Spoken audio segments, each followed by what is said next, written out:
تو اس پہ لڑائی شروع, تم نے پہلے پانی کیوں پلایا, بھڈا شروع, اونٹ نے پہلے پانی پی لیا تو تم نے کیوں پیا, تمہارے اونٹ نے کیوں پیا, جب میں ہوں تو میرا اونٹ پہلے پیا. اس پہ لڑائی شروع, پھڈے بازی, قبائلی جنگ, قتل و غارت, یہ ہوتا تھا. لیکن یہ وہی صحابہ جو بیٹیوں کو زندہ دفن کر دیا کرتے تھے, جب اللہ کو پر ایمان لائے ہیں, پتا چل گیا بھائی ہمیں اللہ نے پیدا کیا ہے, وہ ہمیں کھلاتا ہے, وہ ہمیں پلاتا ہے, وہ ہم سے حساب و کتاب لے گا, یہی صحابہ ہے کہ جب اللہ ان کی سمجھ میں آیا ہے تو جنگ میں زخمی پڑے ہوئے ہیں, ایک پانی مانگتے ہیں تو کہتے ہیں بھائی, جب ان کے پاس پانی لے کے پہنچے دوسری طرف سے آواز آئی پانی, کہتے ہیں پہلے ان کو مجھے بعد میں. دوسری طرف گئے, انہوں نے کہا پہلے ان کو, سب شہید ہو گئے لیکن پہلے وہ, پہلے وہ, پہلے وہ.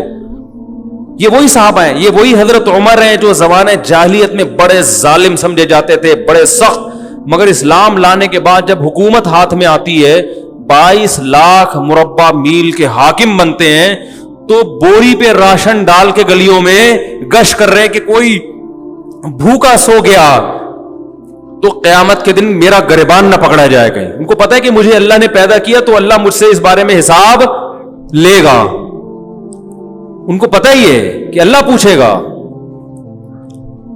کیسا زبردست واقعہ حضرت عمر کا کہ ایک گھر میں گزرے تو آواز آئی نا رونے کی, پتہ یہ چلا کہ ایک عورت کے ہاں بچے کی ولادت ہونے والی ہے, پریشان ہے, تو دائی کا انتظام کیا اس کے لیے. گھر میں قحط پڑا ہوا ہے, بھوک سے بچے رو رہے ہیں.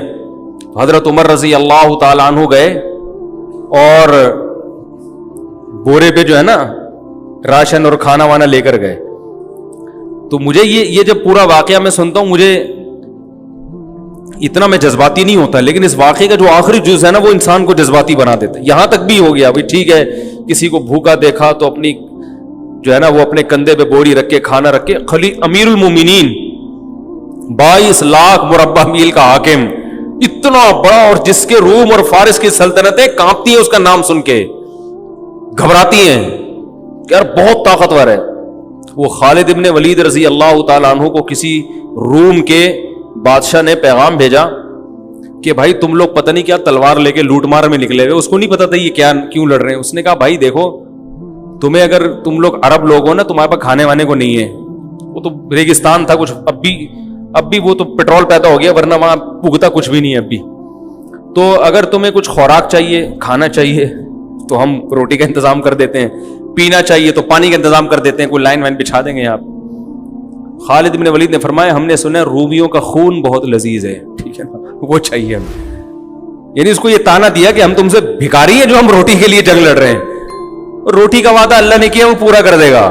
ابھی تو ہمارا ویژن ہی چینج ہو گیا, روٹی پانی ہمارے مسائل رہے نہیں ہیں. حضرت عمر رضی اللہ تعالیٰ عنہ نے, یہ پورا واقعہ بڑا دلچسپ ہے, ان کے لیے کھانا پینا لے کر گئے. تو جب کھانا لگایا نا تو حضرت عمر کے خادم نے کہا چلیں بس دے دیا کھانا. انہوں نے فرمایا نہیں.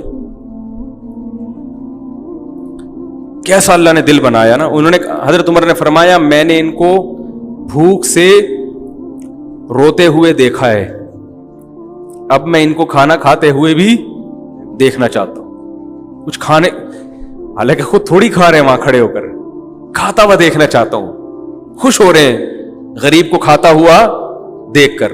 کیسے سخت دل تھے, اور اللہ نے کیسا نرم دل بنا دی. بھائی کھانا پہنچا دیا نا, بس اب چلیں. نا نا نا نا بھائی, کھانا پہنچا کے کیسے چلے جائیں, اب ان کو کھاتا ہوا تھوڑی دیر, کچھ دیر کھاتا ہوا دیکھ کے خوش تو ہونے دو. حضرت عمر کو کھانا کھانے سے اتنی خوشی نہیں ہوتی جتنا ان کو کھاتے ہوئے دیکھ کر خوش ہو رہے ہیں. تو یہ کوئی پاور تھی, کوئی کیا نبی صلی اللہ علیہ وسلم نے حضرت عمر کے سر پہ تلوار رکھ کے یہ سکھایا تھا ان کو کہ تم ایسے حکومت کرنا ہے, یا کوئی اس وقت اقوام متحدہ بنی ہوئی تھی کہ جو ممالک اپنی رعایا کا خیال نہیں کر رہے تو اقوام عدالت میں یا بین الاقوامی عدالت میں ان کے خلاف کیس ہو جائے گا, کوئی تھا ایسا؟ یا حضرت عمر کو یہ ڈر تھا کہ اگر میں نے ایسا نہیں کیا تو رعایا میرے خلاف کھڑی ہو جائے گی؟ وہ تو ایسی پاورفل حکومت, کوئی بغاوت کا دور دور تک بھی خطرہ نہیں تھا. اللہ کا خوف, اللہ کا خوف کہ جس خدا نے مجھے حکومت دی ہے, اَيَحْسَبُ الْإِنسَانُ أَن يُتْرَكَ سُدًى، اللہ نے قرآن میں کہہ دیا ہے کہ تم یہ مت سمجھو کہ بیکار چھوڑ دیے جاؤ گے.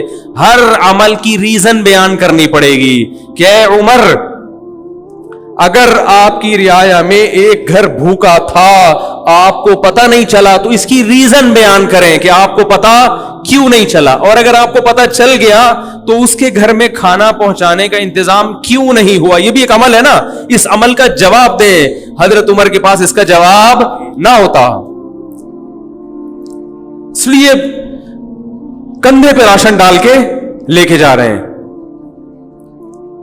آپ حکمرانوں کو برا بلا کہتے رہو، یہ ایسے یہ ویسے، یہ یوں یہ یوں، تو بھائی وہ بھی اور ہم سب ایک ہی جیسے ہیں. ہم کون سا اپنی ذمہ داری پوری کر رہے ہیں؟ آج مثالیں دی جاتی ہیں، حکمرانوں کو شرمندہ کیا جاتا ہے حضرت عمر کی مثالیں دے کے، دیکھو وہ ایسے تھے تم ایسے، وہ ایسے تھے تم ایسے. ٹھیک ہے، جب آپ کو کسی حاکم سے ملاقات کا موقع ملے تو آپ شرمندہ کریں، لیکن ہم اپنے گریبان میں بھی تو جھانک کے دیکھیں. صبح سے لے کے رات تک، رات سے لے کے صبح تک، کیا ہمارا ہر عمل ایسا ہے کہ ہم اس کی اللہ ہم سے وجہ پوچھے تو ہم وجہ بیان کر سکیں کہ اللہ اس وجہ سے میں نے ایسا کیا ہے؟ بہت سارے کام ہمارے غلط ہو رہے ہیں. حضرت عمر رضی اللہ تعالی عنہ احترام بڑے کیا کرتے تھے. آج تھوڑا سا کوئی عہدہ مل جائے نا تو انسان اپنی اوقات بھول جاتا. تکبر، اس لیے کہ وہ اس کو اللہ کی طرف سے بھیک نہیں سمجھتا. جس کو کوئی چیز بھیک میں ملی ہوتی ہے تو وہ کبھی بھی اتراتا نہیں.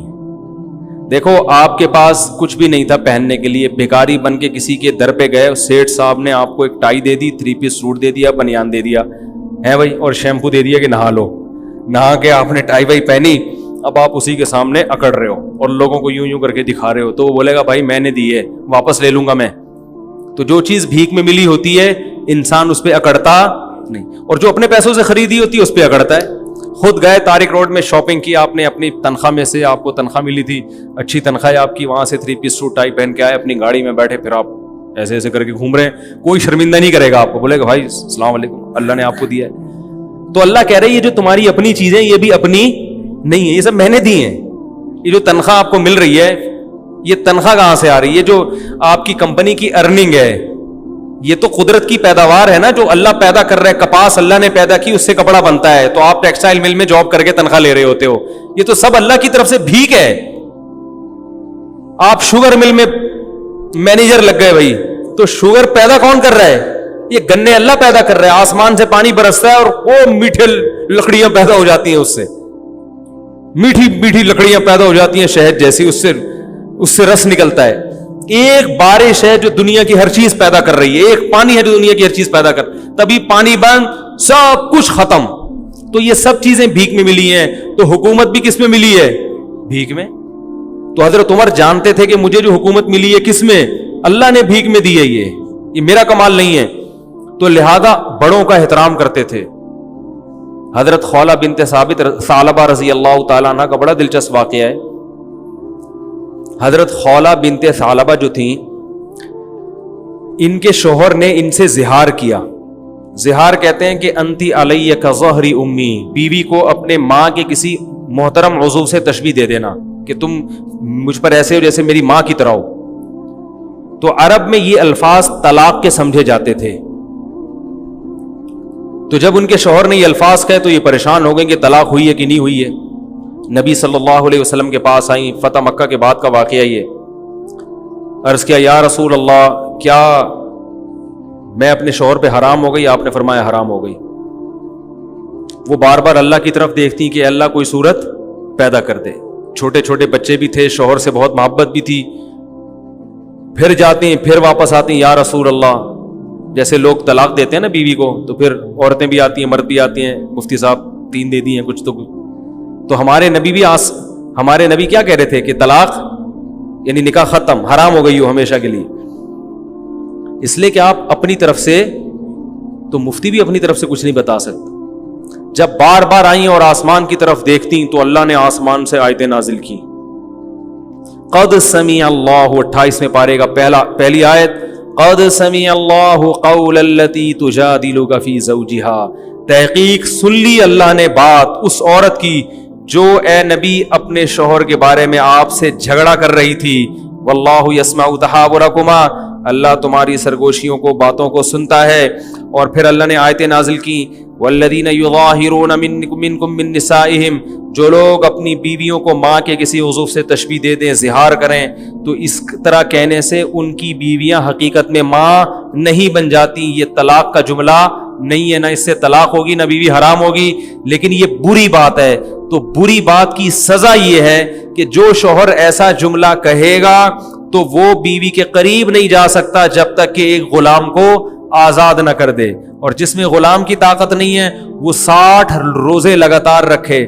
جو 60 روزے بھی نہیں رکھ سکتا, کمزور ہے, بیمار ہے, تو وہ 60 مسکینوں کو 2 ٹائم کا کھانا کھلائے, اس کے بعد بیوی کے پاس جا سکتا. تو اللہ نے آیتیں نازل کی. کیا خیال ہے بھائی؟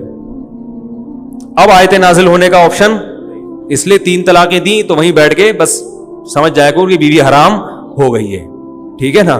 اب آگے مفتی کو تنگ نہیں کوئی گنجائش, پھر ادھر سے آگے فتوے آج کل مارکیٹ میں اویلیبل. اور میں بتاتا ہوں اہل حدیث علماء کا میں احترام کرتا ہوں, لیکن 3 طلاق کے مسئلے میں ان کی رائے 100% غلط ہے, بالکل قرآن و حدیث سے متصادم, اجماع امت کے خلاف ہے. اس لیے ان کے فتویٰ سے بیوی حلال نہیں ہوگی. خود اہل حدیث کے لیے بھی اس فتوے پر عمل کرنا جائز نہیں ہے. تو رسول اللہ صلی اللہ علیہ وسلم نے ان کو بتایا کہ اللہ نے تمہاری بات سن لی. تو یہ بڑی ایک فضیلت تھی. یہ حضرت عمر کے دور حکومت میں یہ بوڑھی ہو چکی تھی, خولہ بنت ثعلبہ جو ہے نا, ظاہر ہے وقت گزر گیا تھا, بوڑھی ہو چکی تھی. ایک دن حضرت عمر جا رہے ہیں تو ان کو پتا چلا کہ امیر المومنین گزر رہے ہیں, تو یہ بوڑھی ہو گئی تھی. انہوں نے حضرت عمر کو روکا اور ٹھیک ٹھاک سنانا شروع کر دی. تم بادشاہ بنے ہو, تم مسلمانوں کے امیر ہو, تمہیں قوم کا خیال نہیں ہے, تم ایسے کر رہے ہو, تم ایسے, جیسے عادت ہوتی ہے بڑے بزرگوں کی. حضرت عمر سر نیچے کر کے سن رہے ہیں, سنتے جا رہے, کچھ نہیں کہہ رہے. ایک بات خوب اچھی طرح سمجھ لیا کریں کہ جب کوئی بڑا نصیحت کرے نا, چپ کر کے اس کو سن لیا کرو, چاہے وہ غلطی کر رہا ہو, آپ کے اندر وہ غلطی نہ بھی ہو تو سن لیا کرو. آج کل نوجوانوں میں یہ بدتمیزی بہت ہے کہ باپ سمجھا رہا ہے, ماں سمجھا رہی ہے, فوراً جواب دینا شروع کر دیں گے, نہیں آپ غلط کہہ رہے ہیں, میں نے تو ایسا, میں تو ہوئی نہیں ایسا. اگلا کہہ رہا ہے, باپ کہہ رہا ہے بیٹے کو کہ بیٹا تھوڑی محنت سے پڑھا کرو, تھوڑا سا کاروبار بھی سنبھالو, تمہیں اماں انڈے لینے کے لیے بھیجتی ہے, تم دہی لے کے آ جاتے ہو, جتنے انڈوں کا بولا ہوتا ہے اتنے لے آیا کرو, وقت پہ لایا کرو. ٹھیک ہے نا؟ چپ کر کے آپ سارے کام وقت پہ کر رہے ہیں, لیکن اس وقت تھوڑی دیر چپ کر کے بولو بھائی سن. اس وقت فوراً جواب نہ دیا کریں, نہیں میں تو لے کر آیا ہوں نا, میں تو اس وقت بھی گیا تھا, تو بتائیں کب میں نے دیر کب کی ہے. یہ بڑی بدتمیزی ہے, گھروں میں یہ سسٹم ہی ختم ہو گیا سننے کا. او بھائی تھوڑی دیر سن لے, 5 منٹ, ٹھیک ہے نا, بول اچھا ٹھیک ہے, انشاءاللہ کوشش جاری رہے گی. سن لو, پتلی گلی سے نکل لو. ابا سے کون سا 24 گھنٹے کوئی بیٹھے رہتے ہو, یا ابا ہے یا کوئی بزرگ ہے یا کوئی عالم ہے, کوئی مفتی ہے, کوئی بڑا ہے, کوئی بھی سمجھا رہا ہو, اس وقت چپ کر کے سن لو. بعد میں آپ سمجھتے ہیں کہ واقعی یہ غلط فہمی سے ممکن ہے ان کے دل بدگمان ہو رہا ہو کوئی میرے خلاف, تو بعد میں کسی موقع پر آپ ان کو الگ سے سمجھا دیں کہ یہ کچھ آپ جو ایسی باتیں کر رہے ہیں 1-2 دفعہ تو ٹھیک ہے, لیکن بار بار آپ کریں اس کا مطلب شاید آپ کو کوئی غلط فہمی ہے. تو ایسا نہیں ہے, میں انڈے ہمیشہ ٹائم پہ لے کے, انڈے کی ایک مثال دے رہا ہوں میں تو یہی کرتا ہوں نا سارا دن. تو یہ جو ہے نا ایک دم بدتمیزی کرنا یہ اچھا کام نہیں ہے. کچھ آداب ہوتے ہیں, کچھ تمیز ہوتی ہے, وہ چھاٹ ہوتی جا رہی ہے مارکیٹ سے. باپ اگر غصے میں بھی ڈانٹ رہے تو چپ کر کے سن لو, اسی سے انسان کے خاندانی ہونے کا پتہ چل جاتا ہے. کچھ دن پہلے ایک جگہ جانا ہوا, ابا نے اپنے بیٹے کو نا میرے سامنے ڈانٹ رہے ہیں, ایک کاروبار کا سالے نے بیڑا غرق کر کے رکھ دیا یار, اس کو دیا یہ کر دیا سست. بیٹا بیٹھ کے سن رہا, چپ. مجھے اندازہ ہوا کہ خاندانی لوگ ہیں. گھرانہ کیسا ہے؟ باپ بولتا ہے تو بیٹا چپ کر کے سنتا ہے, یہ خاندانی ہونے کی علامت. ورنہ بیٹا یہ بھی کہہ سکتا ابا مفتی صاحب کو بتانے کی کیا ضرورت ہے. وہ ہو سکتا ہے بعد میں جا کے اس نے پرچہ لکھ کے دیا ہو کہ ابا ویسے ہی مجھے سمجھا دیتے ہیں مفتی صاحب کے سامنے. ابا کو چاہیے کہ الگ سے سمجھائیں, کسی کے سامنے نہ کریں, یہ ابا کی غلطی ہے. لیکن بیٹے کی سعادت کیا ہے, چپ کر کے سن لو یار, ابا کے احسان اتنے ہیں, یہ گھر ابا نے دیا ہے بھائی, نام ابا سے ملا ہے, کوئی بات نہیں, تھوڑا سا ظلم ہو گیا تو کیا ہو گیا, وہ احسانات کے مقابلے میں اس کی کوئی اوقات ہی نہیں ہے جو ان غلطیوں کی. تو حضرت عمر رضی اللہ تعالیٰ عنہ اتنے بڑے امیر, لوگ کانپتے ہیں ان کے نام سے, اور ایک بوڑھی عورت کھڑے ہو کر ڈانٹ رہی ہے, سمجھا نہیں رہی, ڈانٹ رہی ہے, بولتی جا رہی ہے, چپ ہی نہیں رہی. تو وہ جو حضرت عمر کے خادم تھے نا, انہوں نے کہا قد اکثرتی یا خولا, بہت زیادہ کر دیا آپ نے نصیحت, امیر المومنین ہے, تھوڑا خیال کرو. ٹھیک ہے 2-3 دفعہ ہو گیا, اب یہ آپ تو بولے ہی جا رہی ہے. حضرت عمر نے ان کو خاموش کرا دیا, اپنے خادم کو. فرمایا کہ اگر یہ عشاء کے بعد کا یہ واقعہ ہے, فرمایا اگر یہ عشاء کے بعد سے فجر تک بھی مجھے کہتی رہے گی تو عمر اس کی بات سنتا رہے گا, کیونکہ یہ وہ عورت ہے جس کی بات کو اللہ نے آسمانوں پہ سنا ہے. تو عمر کون ہوتا ہے اس کی بات کو سننے سے انکار کر دے؟ یہ وہ عورت ہے جس کی بات اللہ نے 7ویں آسمان پہ سنی ہے. یہ آئی تھی نا نبی کے پاس گنجائش پیدا کریں, تو قد سمع اللہ, اللہ نے آیتیں نازل کی, اللہ نے سن لی اس عورت کی بات جو اپنے شوہر کے بارے میں آپ سے جھگڑ رہی تھی. تو جس کی بات اللہ 7ویں آسمان پہ عرش پہ بیٹھ کے سن رہا ہو, عمر کیسے کہہ سکتا ہے کہ بس کر میں نہیں سننا چاہتا؟ تو یہ بھی وہی ہے اللہ کا خوف. یہ کہاں سے آیا؟ قرآن سے آیا. کوئی اقوام متحدہ نہیں تھی اس وقت, یہ کوئی بین الاقوامی عدالت نہیں تھی جس کے پاس دنیا کیس لے کے جاتی کہ یہ ہماری بات نہیں سن رہے. جب تک اللہ کا خوف نہ ہو, آخرت نہ ہو, انسان کا بچہ بن ہی نہیں سکتا, اور دنیا میں ظلم ہوتا رہے گا, اور اپنے اوپر بھی انسان ظلم کرتا رہے گا, اپنے اوپر بھی. دیکھو میں سگریٹ نہیں پیتا الحمدللہ, میں چرس نہیں پیتا, میں ہیروئن نہیں پیتا. یہ کیوں؟ اسلام کی وجہ سے نا. اگر آپ نہیں پی رہے تو کس کی وجہ سے؟ خدا کی قسم ایک دن کے لیے اسلام کو ہٹا دو تو دیکھو یہاں آدھے سے زیادہ لوگ شراب پینا شروع کر دیں گے. اپنی جان پہ ظلم ہے یا نہیں شراب پینا؟ بتاؤ میرے بھائی. دنیا سے محبت اپنی جان پہ ظلم ہے. جو فلمی اداکار دنیا سے عشق کی حد تک محبت کہ میں پھیل جاؤں دنیا میں, حالانکہ پتہ ہے دنیا وفا کرنے والی نہیں ہے, تو وہ ایک بے وفا چیز سے اتنی محبت کر کے اپنے آپ پہ ظلم کر رہا ہے کہ نہیں کر رہا؟